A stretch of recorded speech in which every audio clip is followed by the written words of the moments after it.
Hello, ladies and gentlemen. I am the host of Independent Thought. My name is Desmond Price. No matter where you are in the world, I want to thank you for giving me a few minutes of your day to hear my thoughts. As always, we have a great show for you today. Now, here are our topics. Hello, everyone. Welcome back to another episode of Independent Thought. My name is Desmond Price. Thank you for joining me for another episode of my show. If this is your first time here, please feel free to hit that subscribe button. And for those who are already subscribed, thank you so much for being a part of my podcast. Now, for today's episode, we're talking about what is happening with Amazon workers in Alabama. And so first, I'm going to take you into what exactly some of the background information is on this topic, why this is happening, and at the very end, why you should care, because I'm sure this probably wasn't the title you were expecting when you got the notification for the new episode today. So before we get started, let me just say that I might have used the most sources that I've ever used for any particular episode for this episode. So the sources for today's episode include Vice, Vox, PBS, CNBC, CBS, The New York Times, The Intelligencer, the Economic Policy Institute, independent journalist Max Alvarez, and Democracy Now! I used information from all of these places to bring you this episode. And so before we dive into any of that, the first thing I want to say is that if you are listening to this episode after April 1st, please do not skip over our break this episode. I'm hoping that you never skip over our break, but especially not this episode because we have a special sponsor for this week. And so I would like you all to listen to what they have to say during our break. So be on the lookout for that. So let's start with some basics. What is going on? First of all, there are around 5,800 Amazon workers who are planning to vote whether or not to join the retail, wholesale, or department store union. Now, these workers are based out of Bessemer, Alabama. And 85% of these workers are Black workers. Most of them are women, and they are trying to organize to become the first unionized members who are employed at Amazon. So for those of you who are not sure what some of these things mean, because I know that I sometimes understand these things in general, but sometimes you need a little bit more specifics. Let me just break down exactly what we're talking about here. A labor union is an organized association of workers, often in a trade or profession, formed to protect and further the rights or interests of the members involved. Typically, what we're talking about here is that unions are usually enter into a process called collective bargaining, where the union will negotiate on the behalf of its members, the employees, with the employer to create a contract that they both have to adhere to. And in this contract, they negotiate pay, benefits, hours, workplace safety, severance, healthcare, family leave, company transparency. So these are very important things that obviously most workers would like to have a say in, but typically, when there's not a union involved, it's a take it or leave it kind of a contract of adhesion rather, where you basically show up to a job and the employer tells you this is what it is, take it or leave it. With a union, you can actually negotiate some of these things. And so this is the largest union effort that has ever been seen by Amazon. And according to sources from Vox, Amazon's headquarters is treating this like a crisis. And while this might not be getting as much national attention as I think it deserves, it definitely is garnering some attention. The likes of Marco Rubio, a senator, Republican from Florida, and Bernie Sanders have both gone down to Alabama, as well as a host of other people, to show their support for these workers. And so let's just get a little bit more background information, because the first thing that you really need to know is this is not the first time that workers at Amazon have tried to unionize. In fact, this happened previously, just a few years ago, up in Chester, Virginia, or down in Chester, Virginia, depending on where you're at in the country right now. Now, these workers, tried to unionize. They were machinists, and they were told if you vote to form a union, every one of you will be looking for a new job tomorrow. Now, at another meeting, outspoken union members were described as, quote, a cancer and a disease to Amazon and the facility, unquote. Now, this effort ultimately failed because the employees at this Chester, Virginia Amazon center ended up getting scared that they might lose their jobs. Now, if you're wondering if it's legal for employers to scare their employees, into, hey, if you unionize, we'll get rid of your job. It is. It is absolutely illegal. They are not supposed to be allowed to do this, but routinely this happens all over the place and nothing ever comes of it. In fact, there's a similar story of Volkswagen workers trying to unionize in Tennessee, and they were told by state officials, just like Congress people, legislators, that if they voted to unionize over there in Tennessee, that the plant would shut down. So this really isn't just an Amazon thing. This is unfortunately happening all over the place. But what ended up happening was after the workers decided not to vote for the union, some of the organizers end up filing a complaint with the National Relations Board, and basically, Amazon was just given a slap on the wrist. They were asked to just hang flyers up around the facility saying that they would not threaten their rights again. But what ended up happening afterwards, 6 months later, as the head organizer for that particular union attempt was fired while on medical leave. And so let's now talk about this current situation. These workers down in Alabama, they have seen the unionization efforts that have happened in other parts of the country, including the one in Chester, Virginia. And a lot of them are scared. During several interviews that I watched in order to do this episode, a lot of them are scared for their jobs. They're scared that they might not, have a place to work. If Amazon kind of treats them the way that they threaten some of the other people who tried to unionize in the past. And it sounds like they might have a right to fear that, well, to feel that fear, because after these workers down in Bessemer, Alabama, decided to try to start this unionization effort, Amazon immediately tried to crack down on them. They required workers to go to mandatory anti-union meetings, which again should be illegal.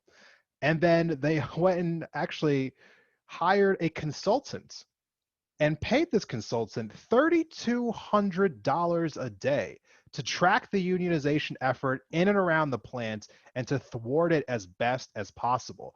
They even went as far, and get this, this is a ridiculous thing that I'm about to tell you here. There is a particular, there's a giant, parking garage that a lot of these workers, park their cars in. And one of the exits to this parking garage leads to a traffic light. Now, the traffic light, typically was a place where certain workers who were trying to organize this unionization effort would, they would talk to other employees at the plant while they were stopped at this red light in order to kind of give them more information about the unionization effort and what other people in this, at this plant needed to know at this warehouse. And so when Amazon caught wind of this, they actually went to the city of Bessemer, Alabama, and asked them to change that traffic light to put a sensor on it so that whenever a car would come to that light, it would immediately turn green, therefore to stop any of those union organizers from potentially talking to their other employees. As if that isn't absolutely, I honestly, I can't even wrap my head around just the lengths that Amazon's willing to go to keep this one plant from unionizing. But it wasn't just stopping there. Supervisors also told workers that if they voted to unionize, Amazon would shut down this plant. But even through all of this bullying, harassment, threats, the workers still were able to get to the point where they could organize this vote. And Amazon tried to delay and delay the vote itself. They tried to do every single legal tactic they could to offset the vote. They even tried to have the vote be in person only. Even during the pandemic, they seemed to not care whatsoever about the fact that they'd be putting people at risk by having this vote be completely in person. Thankfully, the workers were able to get around that and give workers the option to do mail-in ballots if they chose to. And unfortunately, this isn't the only time that Amazon has ignored the pandemic at the cost of their own workers. In fact, they're currently being sued by New York State Attorney General for failing to protect workers in their facilities during the pandemic. And so let's just really just cut to the chase here. What are these workers asking for? And so, kind of just tying back to what we were just referring to, the first thing that these workers are asking for is just stronger COVID safety measures. You know, apparently the working conditions in these warehouses just was not safe, according to just social distancing and as far as like what they were being asked to do on a day in and day out basis. And also they were talking about the fact that they needed relief from impossibly high productivity standards. And this is really kind of like the whole like crux of this argument, is because what Amazon's requiring their workers to do, not just in this warehouse but in warehouses all over the country, is absolutely insane. I know that we all kind of like use Amazon. We think this is like it's an amazing service. Oh, like 2-day delivery. This is fantastic. I'm so glad that I can get anything I want so quickly. We never really stop. I know I personally, we don't really stop as people and ask ourselves, how is Amazon getting these things done so fast? Like how is this company able to do the things that they're able to do at this efficient level that they're able to do it?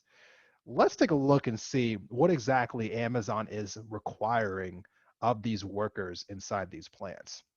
So the first thing that you have to know about what Amazon is asking people to do in these warehouses is that every single moment that these people are on the clock, they are being monitored. They are having cameras on them constantly.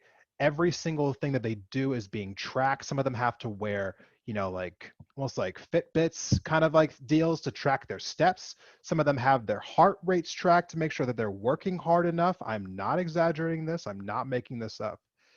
Every single second that you are not physically engaged in a work-related activity, it is considered, quote, time off task. Okay?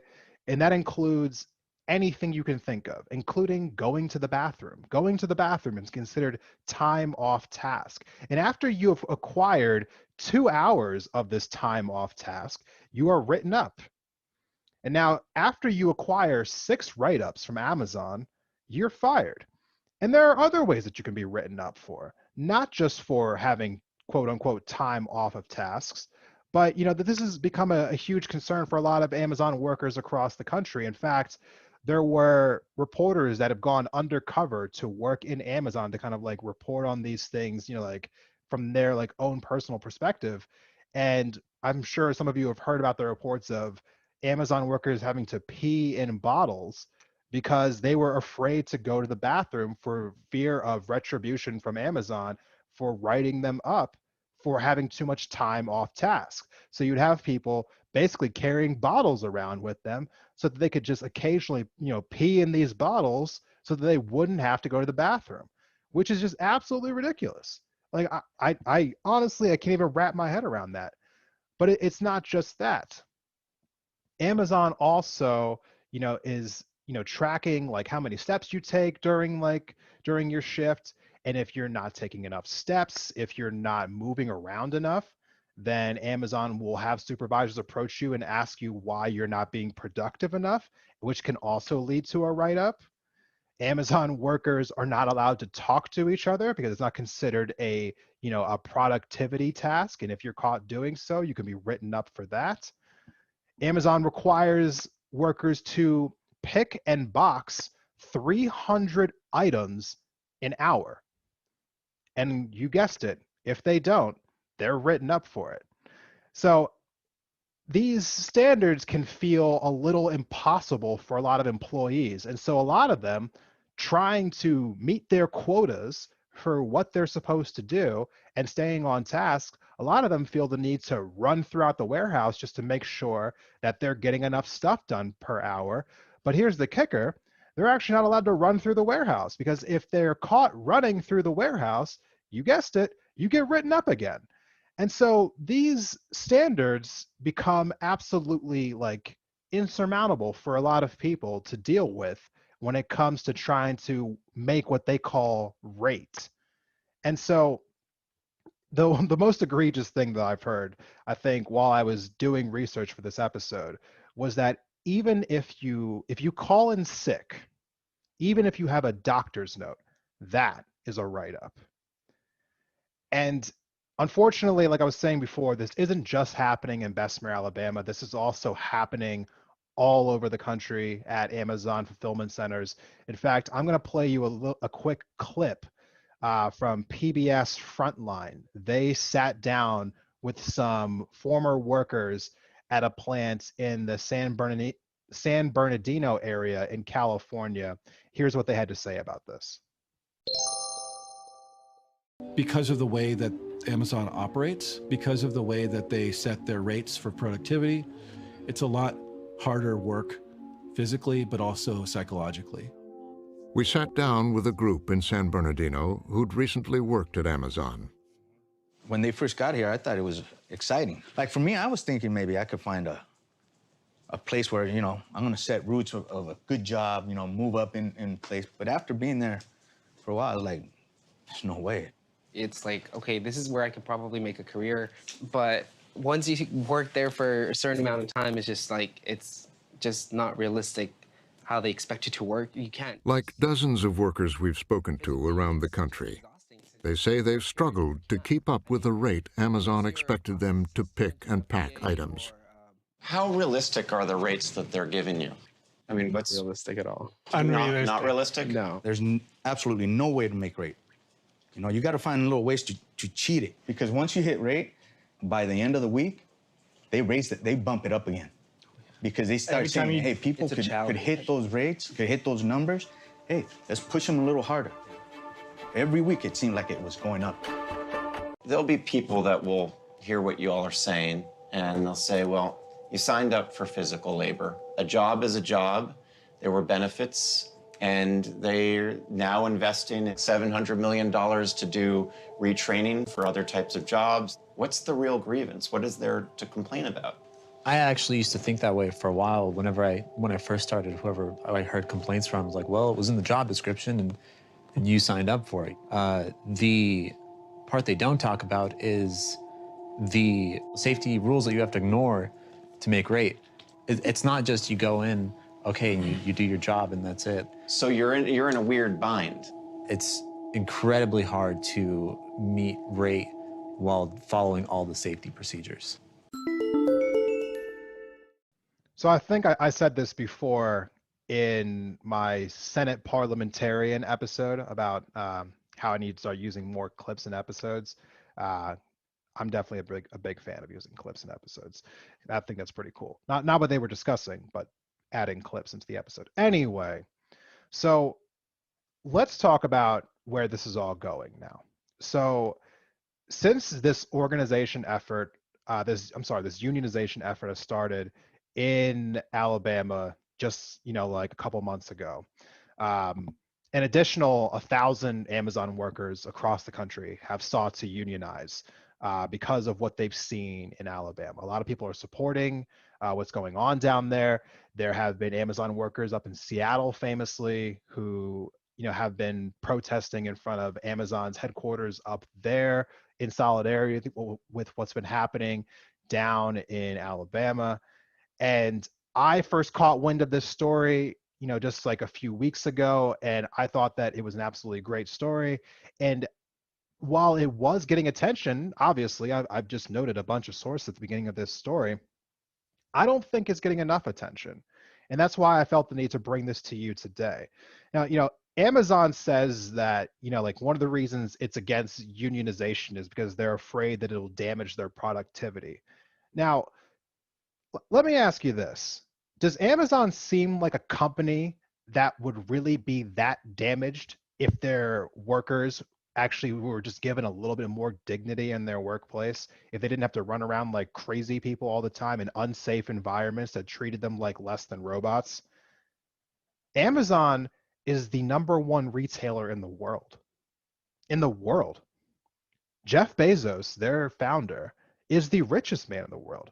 In fact, not only is he the richest man in the world, his wealth increased $70 billion in 2020 alone. It's hard to wrap your head around what that means. So let me try to paint it for you in this particular light. If he had only $70 billion to his name, only 70 billion, that would make him the 14th richest man in the world. So just having 70 billion alone would make him number 14 in the world. He made that in 1 year. He's the richest man in the world. His company is a $1 trillion company.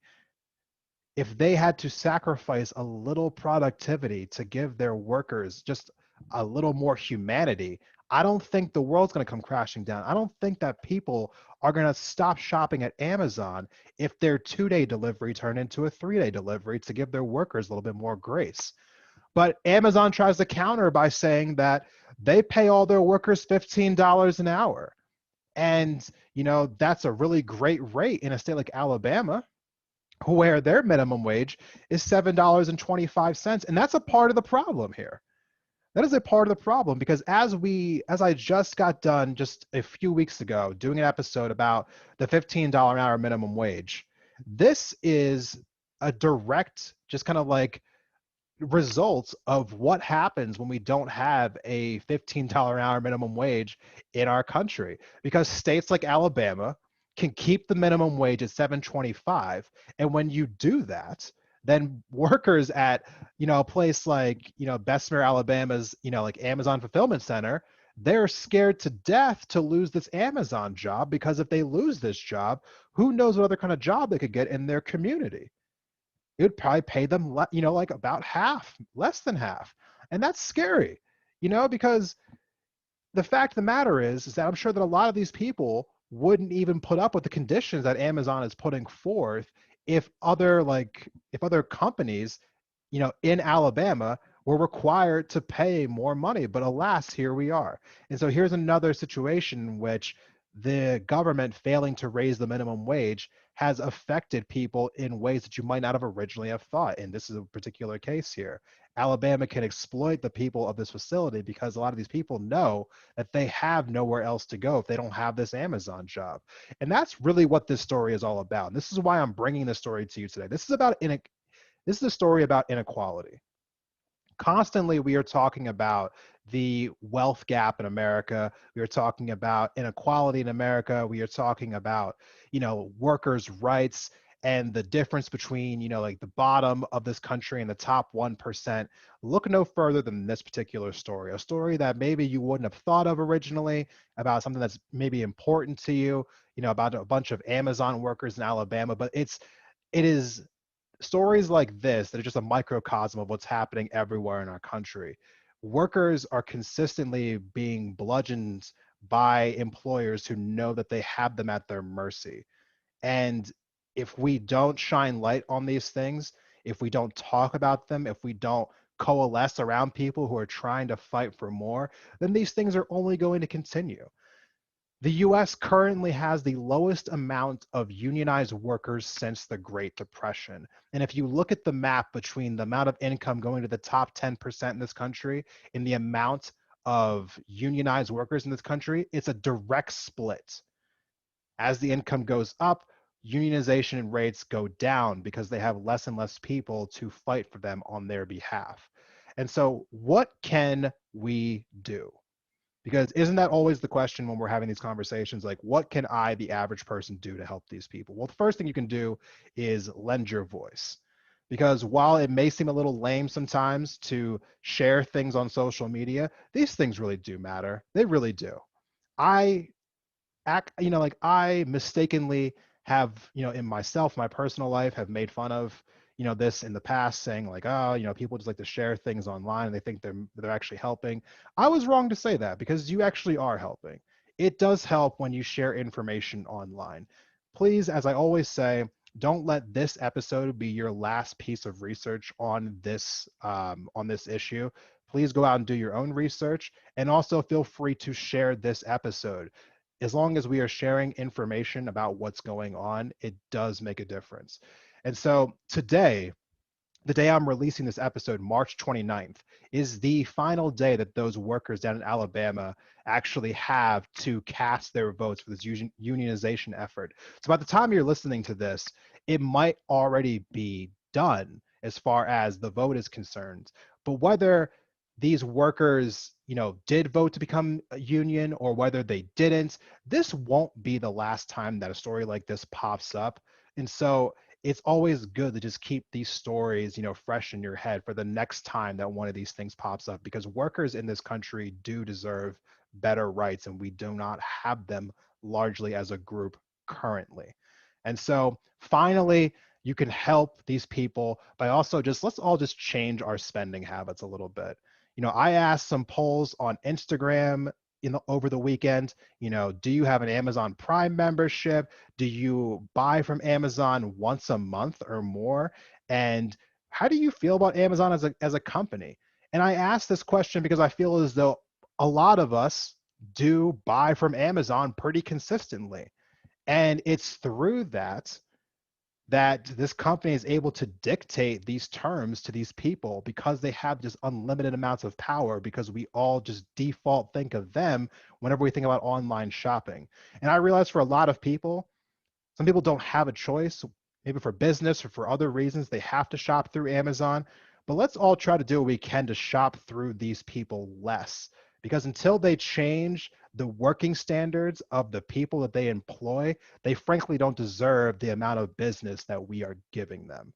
And with that being said, we're going to take a quick break. And when we come back, we will have my guest for the week. Stay tuned.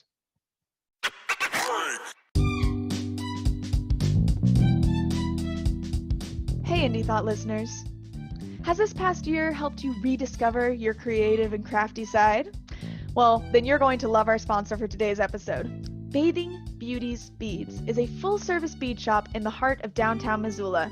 Whether it's seed beads, semi-precious stones, vintage beads, or just materials to make a project, they have something for every person and every price range. Not from Missoula? Don't worry. They have an extensive online store and they will ship directly to you. Whether you're a beginner or a pro, they'll welcome you and help you make your next project a reality. You can find them online at Bathing Beauty's Beads on Instagram and Facebook, or at bathingbeautiesbeads.com. And don't forget to use offer code INDEPENDENTTHOUGHT at checkout to save 15% on your order.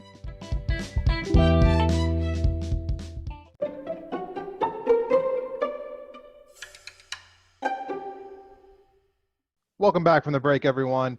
This is Independent Thought. I am once again joined by Leah of the Take Up Space podcast. Leah, thanks for coming back on the show today. Of course. Thanks for having me.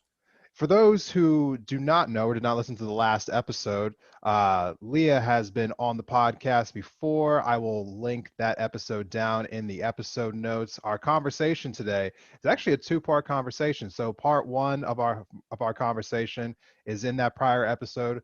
Go check that out if you haven't already before you come back to this one. Leah, I had to abruptly end the last conversation. I'm sorry about that. Try to keep the episodes from getting too long. Maybe I shouldn't have, but here we are in part two of the conversation. Thank you for coming back on today. Oh, thank you so much for having me. Yeah, no worries. It's some good stuff.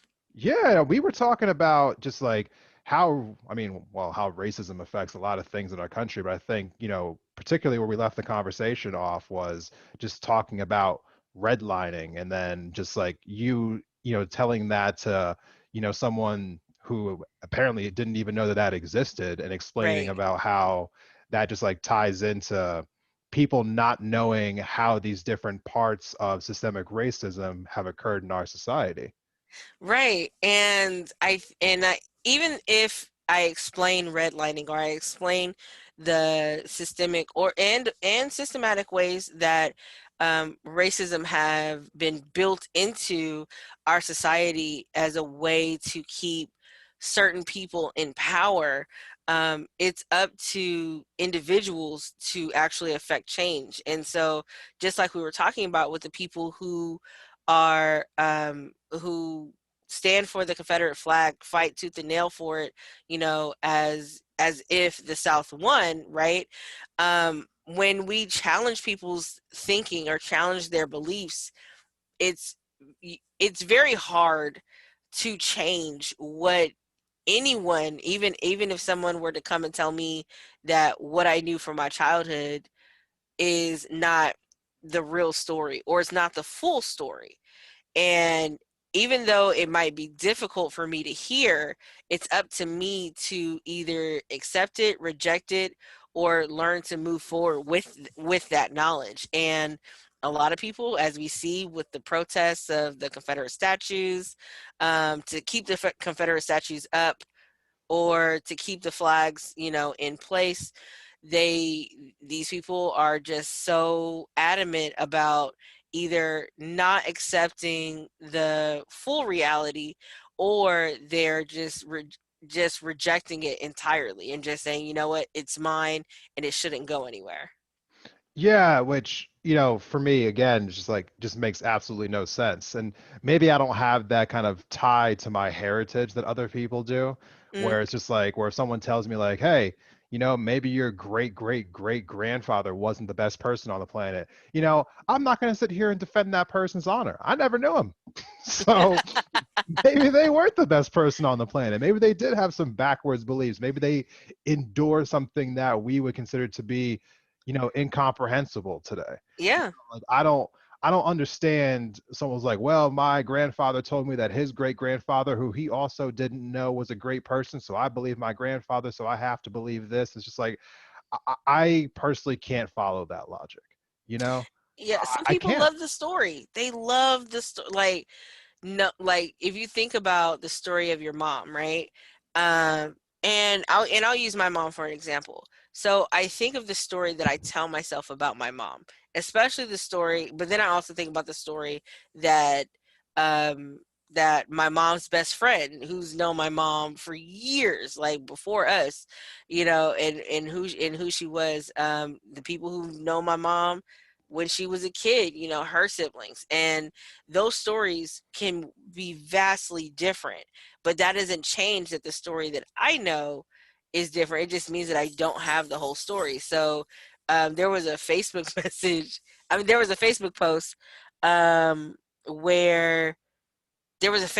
where somebody on Facebook tried to check my mom, Yeah. and I was just a whole like it was a phone call with me and all my siblings, and we were talking about whether or not we should come at this lady, or I don't know what we thought we were about to do, because this is obviously grown folks business. But but my mom is not the kind of person to exchange words like that on social media, or I mean in person. If my mom's a very strong person, I don't have to worry about her ever having to defend herself, because she does that very well.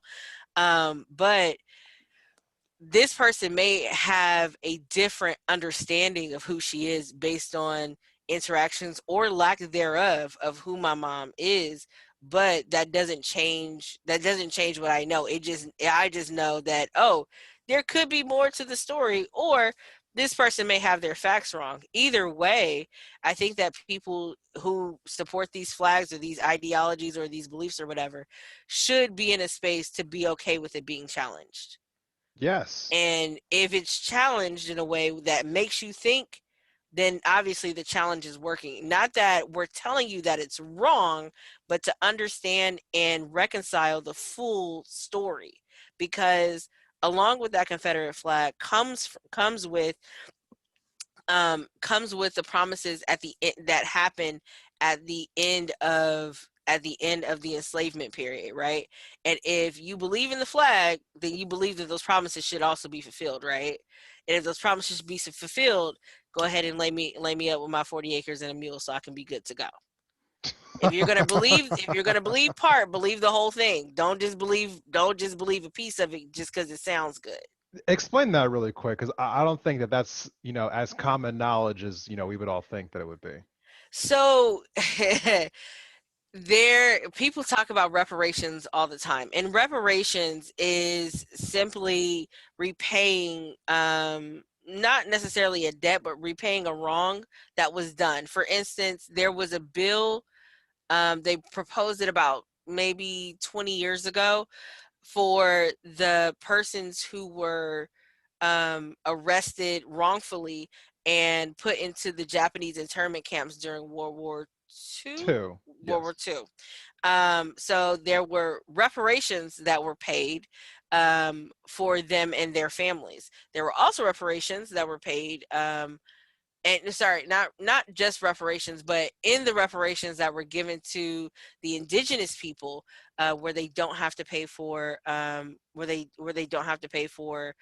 college tuition, and there were some other things that they got, but they were also like pretty much put on these reservations, and people think, oh, well, you have a piece of land, but the government is like now impeding on that land and saying that they don't have, a lot of the groups don't have certain rights. The reparations for Black people, after they had been enslaved for so long, and they're realizing, hey, maybe we shouldn't enslave them like this, but it's mostly just to win the war. They said that, oh, we'll give you 40 acres and a mule. And obviously that never came.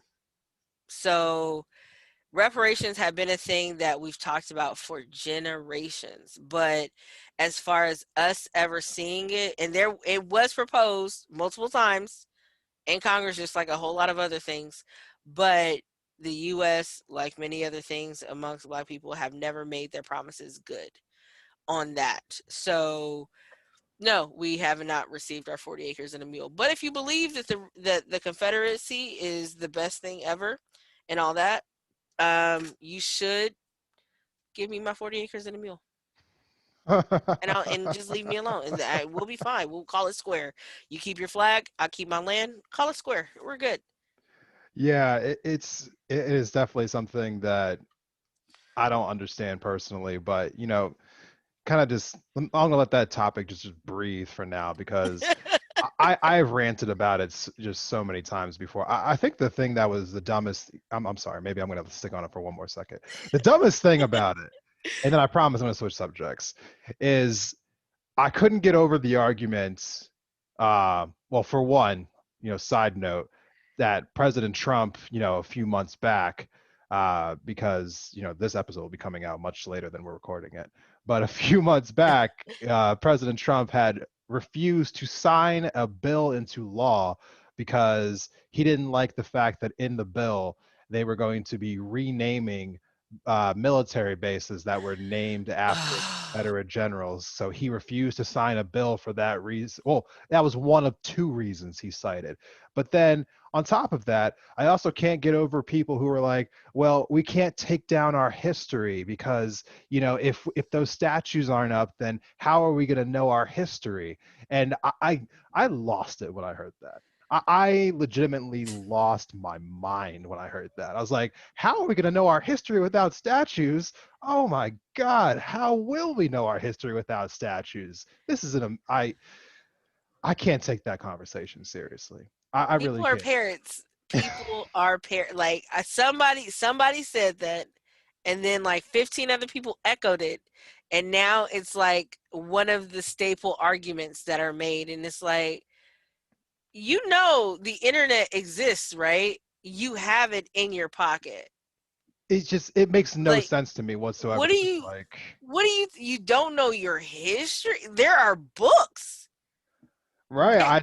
I got nothing for that. Also, it's just like, do you see statues of all of the, like old British kings all over America? Do we Right. their statues to remind ourselves how America won its independence? I mean, Oh man. I don't know. Like how far does this go? I mean, like, do you need like a statue of a flood to know that the Earth flooded at one point? I mean, like, Listen, I just, I don't how weird would it be if when you went to New Orleans, there was like a Katrina statue? Yes, right. Like how that's how silly this whole statue thing is, because and I can understand at one point you wanted to reclaim some piece of semblance, like, oh snap, we didn't actually lose, it wasn't as bad as what they're making it sound, the South is still the greatest. And you can tell whatever story, like people love stories, tell yourself whatever story it is, but to just take up land space to say that we need a statue to show this individual, when a lot of these people would spit in the faces of some of the most prominent people of color and black people who are currently in power. They wouldn't, a lot of those statues are not of people who respect the current state of the United States of America. Right. And so, a lot of times when I'm listening to people, who are mostly on the right talk about this issue, another thing that seems to come up a lot is, it's like, oh, well, where does this end? Are we going to rename, all of the things that, were named after people like, Andrew Jackson or Thomas Jefferson or so on and so forth? Are we going to, take George Washington off of our currency? It's just like, well, where does it end? It's like, I I don't can't. know. I don't I can't. know. Like what do you as I don't understand what somebody wants in that particular position. It's like, are you trying to say that we shouldn't change anything because we can't change everything? Is Yes. that the argument here? Yes. It's the whataboutism argument. And I don't know if we talked about it here or not, but um a lot of times we get wrapped up into these conversations because you want to use logic.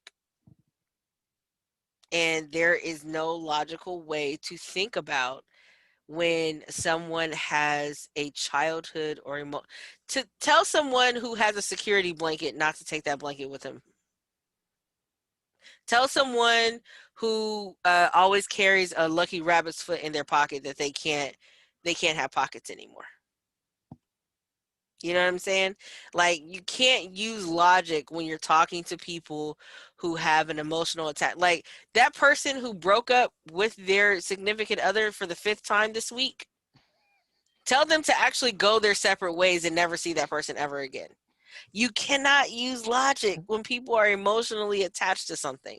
They will use these whataboutism arguments and say that, or they'll swing the pendulum to the complete other way, like the rappers who were saying, like when people were saying, "Listen, women don't have to be naked in your music videos," and some of the rappers would say, "Oh, so you want them to dress in nun uniforms?" That Yeah, it's just going to the opposite extreme basically.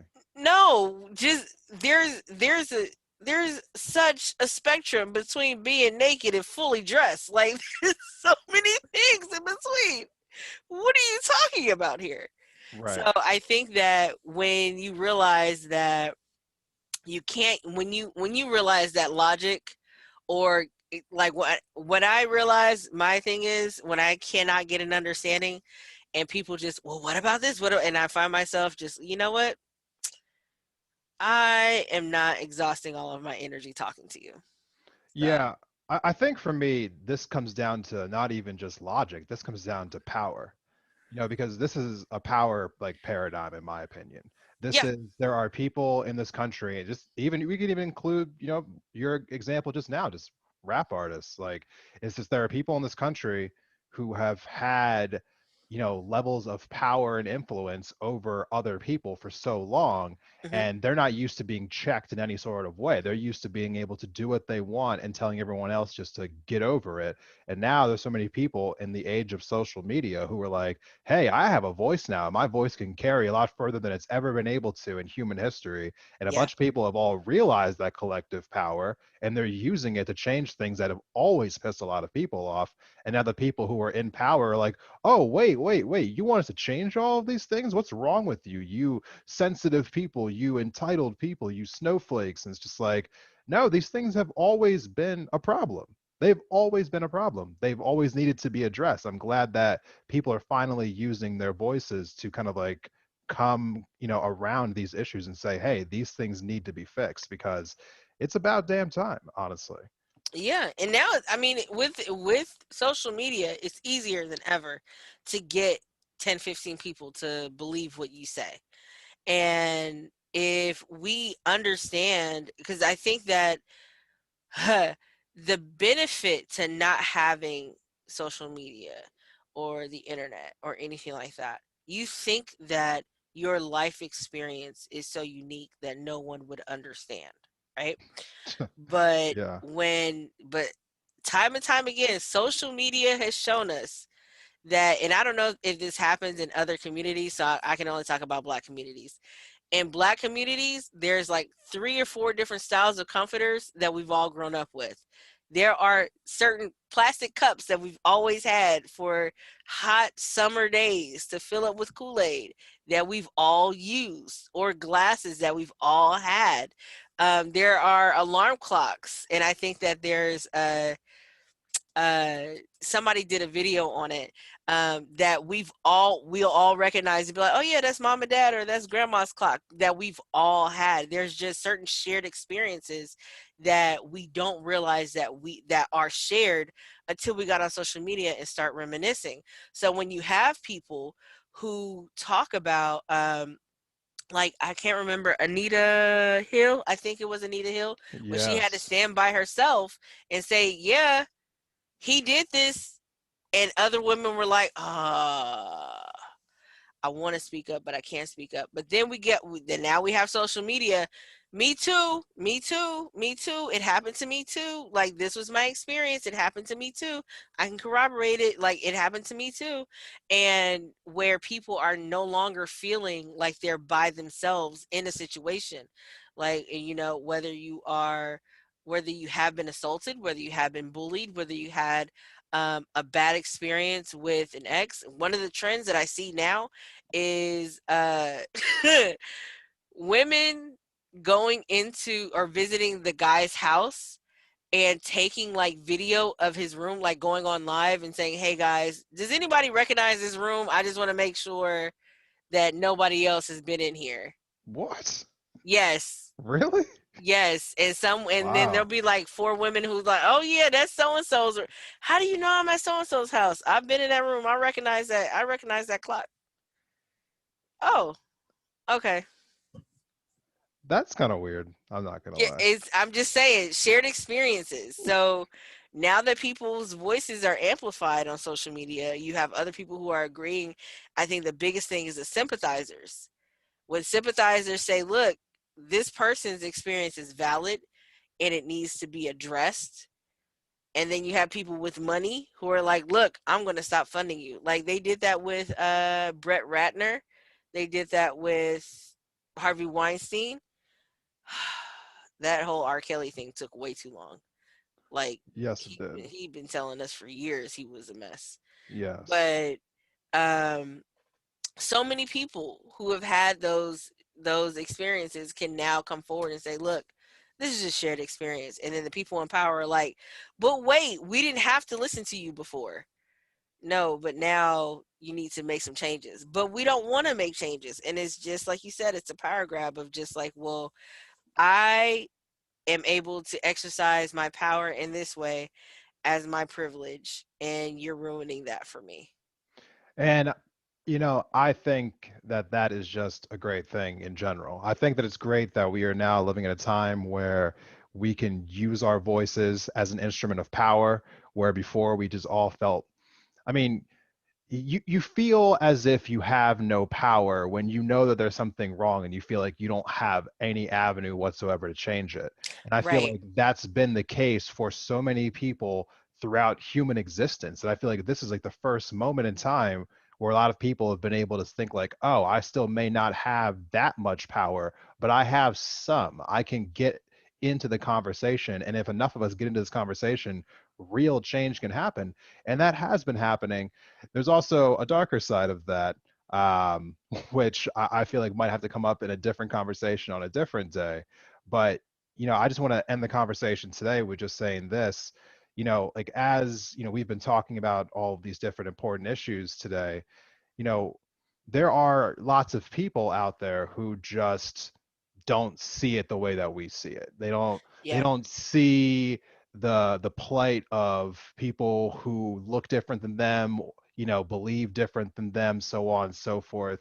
As someone who's had to grow up dealing with all of this nonsense, for those people out there who still don't believe that like racism really is an issue, like what, or that it's not as big of an issue as black people are making it out to be, what would you say to those people? Um, Typically those people wouldn't listen to a podcast that is about thought-provoking consequent conversations, or learning how to challenge your own beliefs to understand more than just what they see in their life. You never know. So if they happen to tune in, because I feel like your listeners are more open-minded to be understanding that everybody's not an idiot. You're not the only person in the world who has like good cognitive function, but there are people who think very differently. So if a person who's open-minded enough to listen to your podcast, I would say that they would need to expand in that area just a bit more, to not listen to respond when they are in conversation with other people who don't look like them, who may tell you that their experiences are different than yours, but to listen for an understanding. Like, your job is not to be Captain Save-A-Ho. Your job is not to try to swoop in and fix whatever it is, but get an understanding and use your platform to help them elevate their voice in a positive way. Um, it's it's as simple as having a conversation. You don't need to tell me that your life has been oh so great, oh so perfect, oh so this, oh so that, because you've had access to everything. I can clearly see, because of where you live, where you work, and what you do, that you can go, rent a yacht every weekend to go do whatever, or you spend, the winters in Florida because it's warmer, and then you travel back north or whatever during the regular season. You don't have to tell me your life is great. Like, not many people have that privilege, but my honest advice is just to be willing to listen rather than listen to respond when you hear about the different experiences other people who don't look like you are having in the same country that you live It's perfect. Perfect. It's almost like you had that prepared, which I know you didn't, because I didn't tell you I was going to ask you that question. in. No, generally what I would want, and I think that a lot of people don't want to. They want to either fix it or dismiss it, Right. and it makes it hard because I'm not even looking to fix it. I just want to talk to you and say, hey, how are you coping with like life after all these protests? How are you dealing with, being a black man in America? How are you dealing with, you know, um, even in dating, or even in career, or going to school, or whatever the case may be? How do you navigate through these certain things? What are some pitfalls that you've been able to avoid? And just learning to understand where you're coming from may not be able to necessarily help me, but if I talk to someone else, I may be able to offer them some advice that I heard from you. There it is. All right, everyone. The podcast is called Take Up Space Podcast. Leah, before we end this episode, please tell everyone again where they can find you at. Definitely follow me on all social media. Take Up Space Pod. That's Take Up Space Pod on Facebook, Instagram, and Twitter. We are now on Clubhouse. If you have an iPhone and you have been invited to this exclusive kind of party that happens on Clubhouse, where we have multiple conversations with people from around the country and around the world about life and how to better navigate this. Follow us there too. We're Take a Space Pod, Take a Space POD on all social media, and we drop episodes every Tuesday. So yeah. All right. If you haven't already, definitely go subscribe, leave a 5-star review. That is the thing to do. Yay. Leah, thank you again for coming on. And for everyone else, we're going to take one last break, and I'll be right back with my final thoughts of the day.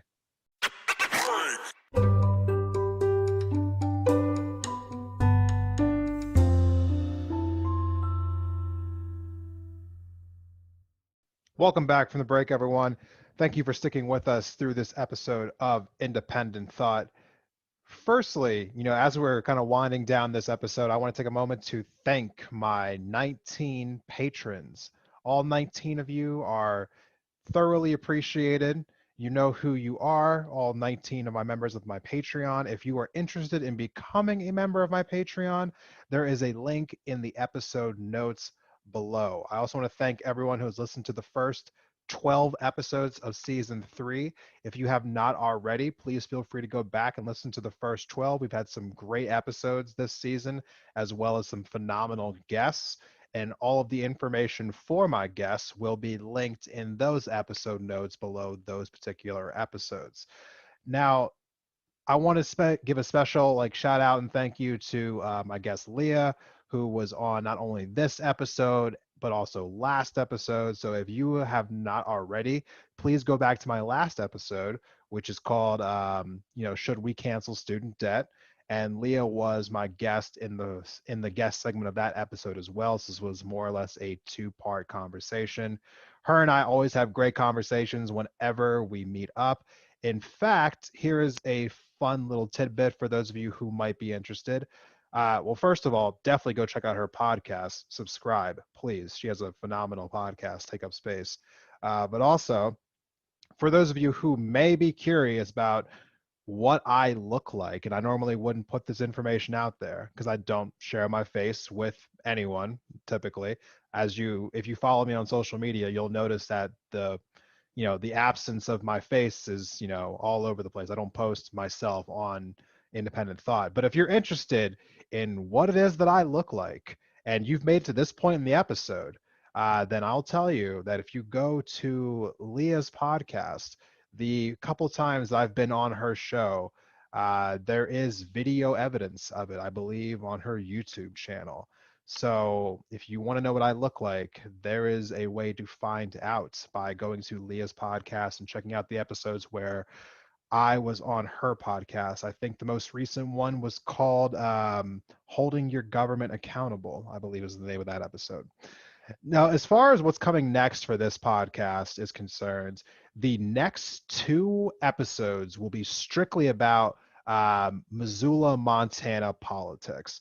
So as a resident of Missoula, Montana, I felt that it was important to me to get some episodes about my local community, about politics happening in my local area. I understand that not everyone who listens to my podcast lives in Montana, let alone Missoula.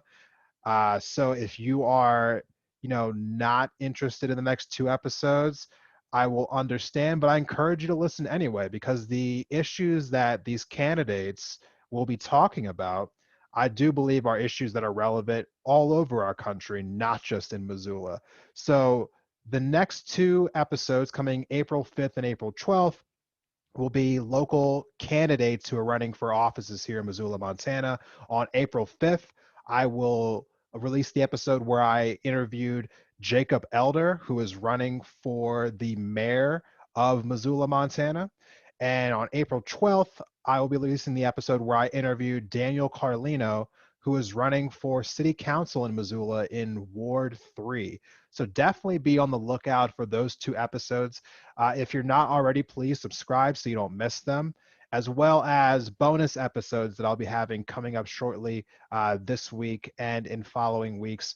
I meant to get a bonus episode out this past week, couple of things kind of got caught up, and so I didn't get a chance to release it, but I will be releasing a bonus episode about what I referenced on Instagram last week. So I'll be referencing kind of what happened in Georgia and the controversy between Cardi B and Candace Owens. I can't believe I'm covering this, but I am.